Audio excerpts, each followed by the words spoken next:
श्री शिव पुराण रुद्र संहिता पंचम खंड 31वां अध्याय।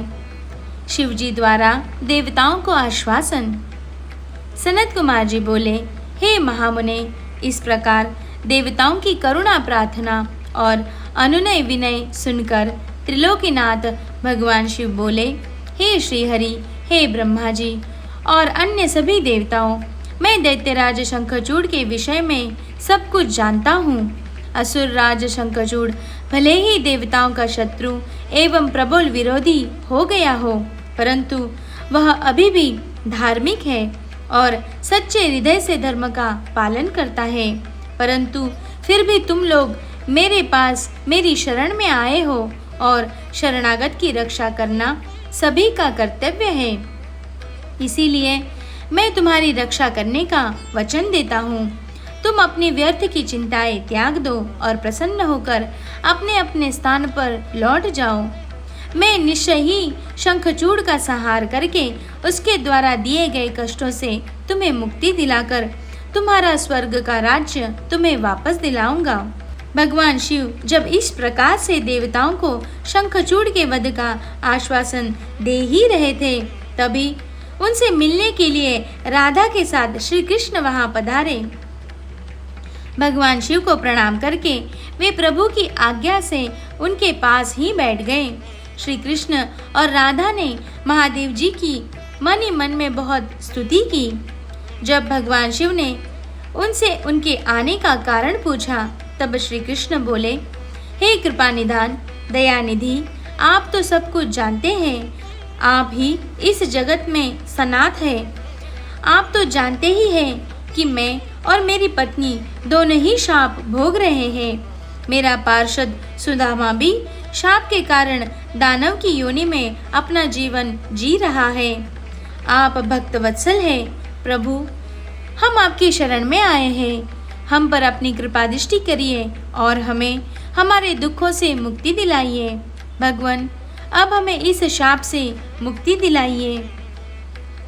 भगवान श्री कृष्ण की इस प्रार्थना को सुनकर देवादिदेव महादेव जी बोले, हे कृष्णा, आपको डरने की कोई आवश्यकता नहीं है।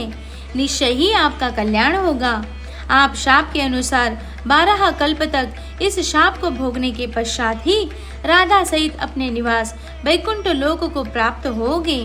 आपका सुदामा नामक पार्षद इस समय दानव योनि में शंखचूड़ के रूप में सभी को दुख दे रहा है। इस समय वह देवताओं का प्रबल विरोधी और शत्रु है। देवताओं को उसने बहुत कष्ट दिया है। उसका राज्य छीनकर उन्हें बंदी बना लिया है। तब भगवान शिव बोले कि मैं आपके दुखों और कष्टों को समझता हूँ। अब आपको चिंता करने की कोई आवश्यकता नहीं है। अंततः सब कुछ भुला दो। तब उन्होंने ब्रह्मा जी और श्री हरि विष्णु को आदेश दिया कि वे वहां से जाकर अन्य देवताओं को समझाएं कि वे निश्चिंत हो जाए।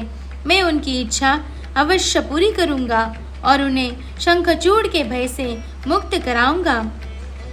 भगवान शिव के ये अमृत वचन सुनकर श्री कृष्ण, राधा, ब्रह्मा जी सहित श्री हरि विष्णु को बहुत संतोष हुआ। तब वे उन्हें हाथ जोड़कर प्रणाम करने लगे। तत्पश्चात भगवान शिव से आज्ञा लेकर सभी प्रसन्नता पूर्वक अपने अपने स्थान को चले गए। श्री शिव पुराण रुद्र संहिता पंचम खंड 32वां अध्याय। पुष्पदंत शंखचूड़ वार्ता। व्यास जी बोले, हे ब्रह्मपुत्र सनत कुमार जी, जब देवादिदेव महादेव जी ने ब्रह्मा, विष्णु और देवराज इंद्र सहित श्री कृष्ण को शंखचूड़ के वध का आश्वासन दिया, तब सब देवता प्रसन्न होकर उनसे विदा लेकर अपने अपने धाम को चले गए। तब आगे क्या हुआ, भगवान शिव ने क्या किया? व्यास जी का प्रश्न सुनकर सनत कुमार जी बोले, हे महामुने, भगवान शिव के आश्वासन देने पर कि वे असुरराज शंखचूड़ का वध करेंगे, सभी देवता अपने अपने स्थान को चले गए। तब भगवान शिव ने विचार किया कि क्या किया जाना चाहिए। तत्पश्चात उन्होंने गंधर्वराज चित्ररथ पुष्पदंत को स्मरण किया। स्मरण करते ही पुष्पदंत तुरंत वहां शिवजी के सामने उपस्थित हो गए। पुष्पदंत ने हाथ जोड़कर महादेव जी को प्रणाम किया और उनकी स्तुति की। तत्पश्चात पुष्पदंत हाथ जोड़कर बोले, हे देवादिदेव, कृपा निधान, करुणा निधान, मेरे लिए क्या आज्ञा है? मैं आपकी आज्ञा शिरोधार्य कर उसे यथाशीघ्र ही पूरा करूंगा। यह सुनकर भगवान शिव ने पुष्पदंत को अपना दूत बनाकर शंखचूड़ के पास भेजा। अपने आराध्य भगवान शिव की आज्ञा पाकर पुष्पदंत तुरंत ही वहां से असुरराज शंखचूड़ के नगर की ओर चल दिए। पुष्पदंत शंखचूड़ के नगर पहुंचकर उनसे मिला और बोला, हे असुरराज, मैं त्रिलोकीनाथ भगवान शिव का दूत बनकर उनका संदेश लेकर आपके पास आया हूँ। उन्होंने कहा है कि आप यथाशीघ्र देवताओं को उनका राज्य वापस सौंप दें, अन्यथा भगवान शिव के साथ युद्ध करें। युद्ध में उनके हाथों आपका वध निश्चित है। मैंने भगवान शिव के सभी वचन आपसे कह दिए हैं। आप जो संदेश उन्हें देना चाहे मुझे बता दें, मैं आपका संदेश भगवान शिव तक पहुंचा दूंगा। पुष्पदंत नामक दूत की बातें सुनकर असुर राज शंखचूड़ बोला, हे मूर्ख दूत, क्या तुम मुझे बेवकूफ समझते हो? जाकर अपने स्वामी से कह दो कि मैं देवताओं को उनका राज्य वापस नहीं दूंगा। मैं वीर हूँ, युद्ध से नहीं डरता। अब शिव और मेरा सामना युद्ध भूमि में ही होगा। असुर राज शंखचूड़ के ऐसे वचन सुनकर पुष्पदंत मन ही मन क्रोध की सारी सीमाएं पार कर गया, परंतु अपने स्वामी की आज्ञा के बिना वह कुछ नहीं करना चाहता था, इसीलिए चुपचाप वापस शिवजी के पास लौट गया। श्री शिव पुराण रुद्र संहिता पंचम खंड 33वां अध्याय भगवान शिव की युद्ध यात्रा। ब्रह्मपुत्र सनत कुमार जी बोले, हे महर्षि, जब भगवान शिव का पुष्पदंत नामक दूत शंखचूड़ की नगरी से वापस आया तो उसने कैलाश पर्वत पर पहुंचकर भगवान शिव को असुर राज शंखचूड़ द्वारा कही गई सभी बातें बता दी। तब दूत के इन वचनों को सुनकर भगवान शिव को बहुत क्रोध आ गया। भगवान शिव ने अपने वीर साहसी गणों और अपने दोनों पुत्रों कार्तिकेय और गणेश को बुलाया। उन्होंने भद्रकाली सहित अपनी पूरी गणसेना को युद्ध के लिए तैयार होने की आज्ञा प्रदान की। भगवान शिव की आज्ञा के अनुसार उनके वीर गणों और पुत्रों ने युद्ध की सभी तैयारियां अति शीघ्र पूरी की और आकर इस बात से भगवान शिव को अवगत कराया। तब त्रिलोकीनाथ भगवान शिव ने अपनी देवसेना और गणों के साथ दैत्यराज शंखचूड़ की नगरी की ओर प्रस्थान किया। पूरी शिवसेना प्रसन्न मन से भगवान शिव की जय जयकार करती हुई आगे बढ़ रही थी। उनके प्रिय पुत्र गणेश और कार्तिकेय सेना के अधिपति के रूप में अपनी सेना का नेतृत्व कर रहे थे। भगवान शिव की सेना में 8 भैरव, 8 वसु, 11 रुद्र और 12 सूर्य भी सम्मिलित थे। अग्नि, चंद्रमा, विश्वकर्मा, अश्विनी कुमार, कुबेर, यम, नैवृत्ति, नलकुबर, वायु, वरुण, बुध और मांगलिक ग्रह नक्षत्र भी भगवान शिव की सेना की शोभा बढ़ा रहे थे। उनकी सेना में देवी भद्रकाली, जिनकी 100 भुजाएं थी, अपने पार्षदों के साथ युद्ध भूमि की ओर प्रस्थान कर रही थी।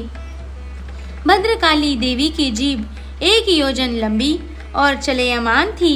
उनके हाथों में शंख, चक्र, गदा, पद्य, खड्ग, चर्म, धनुष बाण आदि अनेक वस्तुएं थी। भद्रकाली देवी के एक हाथ में 1 योजन का गोल खप्पर, एक में आकाश को स्पर्श करने वाला लंबा त्रिशूल तथा अनेक शक्तियां विद्यमान थी। देवी भद्रकाली का अनुसरण करते हुए उनके साथ 3 करोड़ योगिनी, 3 करोड़ डाकिनी भी थी, जो अपनी सेना को साथ लेकर शंखचूड़ की असुर सेना को मजा चखाने के लिए पूरे जोरों शोरों से चल रही थी। इस प्रकार त्रिलोकीनाथ भगवान शिव की विशाल सेना, जिसमें हजारों वीर बलशाली गण विद्यमान थे, पूरे मनोयोग के साथ युद्ध स्थल की ओर बढ़ रही थी। तब भगवान शिव ने अपनी सेना को एक वट वृक्ष के नीचे कुछ देर विश्राम करने के लिए कहा और स्वयं भी उसी वट वृक्ष के नीचे आसन लगाकर बैठ गए। श्री शिव पुराण रुद्र संहिता पंचम खंड 34वां अध्याय शंखचूड़ की युद्ध यात्रा। सनत कुमार जी बोले, हे व्यास जी, उधर दूसरी ओर जब भगवान शिव का दूत पुष्पदंत असुरराज शंखचूड़ के पास से वापस लौट गया, तब असुरराज शंखचूड़ भी अपने मन में युद्ध करने का निश्चय करके अपनी प्रिय पत्नी देवी तुलसी के पास पहुंचा। वहां उसने तुलसी को बताया कि हे देवी, अब मुझे कल सुबह युद्ध के लिए प्रस्थान करना होगा। यह सुनकर देवी तुलसी रोने लगी। शंखचूड़ ने उन्हें ढांढस बंधाया और कहा कि वीरों की पत्नियां रोकर नहीं बल्कि हंसकर उन्हें विदा करती हैं। यह सुनकर तुलसी ने अपनी आंखों के आंसू पोंछ लिए। प्रातःकाल जागकर असुरराज शंखचूड़ ने अपने राज दरबार का उत्तरदायित्व अपने पुत्र को सौंप दिया तथा तुलसी देवी से पुत्र की सहायता करने के लिए कहा। फिर दैत्यराज शंखचूड़ ने अपनी विशाल दैत्य सेना का युद्ध के लिए आवाहन किया। अपने स्वामी दैत्यराज शंखचूड़ के बुलाने पर विशाल दैत्य सेना पल भर में ही संगठित हो गई। उस असुर सेना में अनेक वीर और पराक्रमी योद्धा थे। वे युद्ध करने के लिए सुसज्जित होकर आए थे। दैत्य सेना का मनोबल बहुत ऊंचा था। वे अत्यंत गर्वित थे और सोच रहे थे कि इस युद्ध में वे ही अवश्य जीतेंगे। मौर्य, कालिक और कालिकेय नामक 3 वीर असुर सेनापति के रूप में दैत्य सेना का प्रतिनिधित्व कर रहे थे। उस विशाल 3 लक्ष्य औक्षणी सेना को देखकर बड़े बड़े वीर पल भर में ही भयभीत हो जाते थे। असुर राज शंखचूड़ अपनी विशाल दैत्य सेना को देखकर बहुत खुश हो रहा था। तब युद्ध के लिए प्रस्थान करती हुई उस सेना का नेतृत्व स्वयं असुरराज शंखचूड़ ने आगे आकर किया। उनके पीछे वाले रथ में दैत्यों के गुरु शुक्राचार्य उनका मार्ग प्रशस्त कर रहे थे।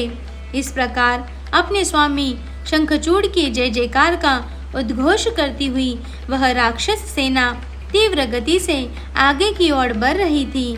चलते फिरते काफी समय बीत गया। आखिर पुष्पभद्रा नामक नदी के किनारे एक अक्षय वट की वृक्ष के नीचे दैत्य सेना ने अपना डेरा लगाया। वहीं से कुछ दूरी पर देवसेना ने भी अपना डेरा डाला हुआ था। श्री शिव पुराण रुद्र संहिता पंचम खंड 35वां अध्याय शंखचूड़ के दूत और शिवजी की वार्ता। सनत कुमार जी बोले, हे व्यास जी, जब इस प्रकार देवताओं की सेना लेकर भगवान शिव और राक्षसों की सेना के साथ असुर राज शंखचूड़ अपने अपने निवासों को छोड़कर युद्ध करने के लिए यात्रा करते करते रास्ते में रुक गए और दोनों सेनाएं कुछ ही दूर पर रुकी थी, तब दैत्यराज शंखचूड़ ने अपने एक दूत को संदेश देकर भगवान शिव के पास भेजा। दैत्यराज शंखचूड़ का वह दूत भगवान शिव के पास पहुंचा और बोला, हे शिव, मैं दैत्यराज शंखचूड़ का दूत हूँ और उनका संदेश लेकर आपके पास आया हूँ। मेरे स्वामी ने कहलवाया है कि वे यहाँ आ गए हैं। अब आपकी क्या इच्छा है? तब दैत्यराज के उस दूत से शिवजी बोले, दूत, तुम जाकर अपने स्वामी शंखचूड़ से कहो कि देवताओं के साथ शत्रुता छोड़कर उनसे मित्रता कर लो।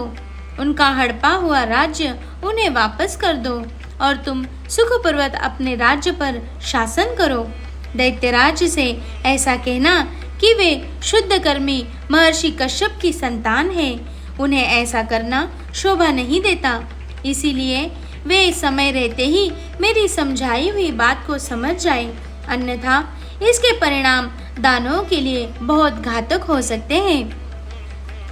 भगवान शिव के इस प्रकार के वचन सुनकर वह दूत पुनः बोला, हे देवादिदेव, हालांकि आपकी बातों में कुछ सच्चाई है, परंतु क्या हमेशा हर बात में असुर ही गलत होते हैं? देवता हमेशा सही होते हैं, उनकी कभी कोई गलती नहीं होती।